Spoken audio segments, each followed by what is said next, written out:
ایک چھوٹے گاؤں کا لڑکا سعد ایک چھوٹا سا معصوم سا لڑکا تھا جو اپنی ماں کے ساتھ پاکستان کے ایک چھوٹے سے گاؤں میں رہتا تھا۔ اس کا خواب تھا کہ 14 اگست کے دن پورے گاؤں کا سب سے بڑا اور سب سے خوبصورت جھنڈا وہ لگائے، مگر ایک مسئلہ تھا۔ غربت کی وجہ سے اس کے پاس نہ نئے کپڑے تھے اور نہ ہی جھنڈا خریدنے کے پیسے۔ روز صبح اسکول جاتے ہوئے سعد بازار کے کونے میں لٹکے سبز ہلالی جھنڈے دیکھتا۔ ان جھنڈوں کو دیکھ کر اس کا دل چاہتا میرے گھر پر بھی ایک ہو، سب سے اونچا، سب سے حسین۔ مگر پیسے کہاں سے آتے؟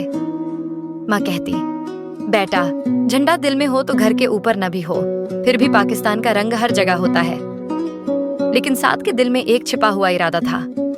14 اگست سے 3 دن پہلے سعد نے چپ چپ کر کام کرنا شروع کیا۔ اس نے محلے کے انکل کا سامان اٹھایا، آنٹی کی دکان سے سودا رکھا اور لوگوں کی مدد کی۔ ہر شخص نے اسے 1-2 روپے دیے۔ دن کے آخر تک اس کے پاس اتنے پیسے ہو گئے کہ وہ ایک چھوٹا جھنڈا خرید سکتا تھا۔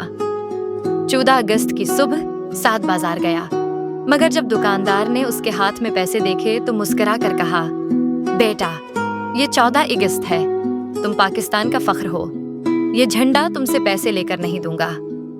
اور پھر اس نے سعد کو ایک چھوٹا نہیں بلکہ سب سے بڑا سبز ہلالی جھنڈا دے دیا۔ جب سعد نے اپنے گھر کی چھت پر وہ جھنڈا لگایا تو پورا گاؤں دیکھنے آ گیا۔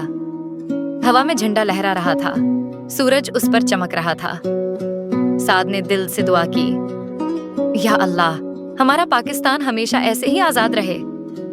اور اس دن سعد کو سمجھ آیا، 14 اگست صرف ایک تاریخ نہیں بلکہ امید، محبت اور اپنے ملک کے لیے کچھ کر دکھانے کا دن ہے۔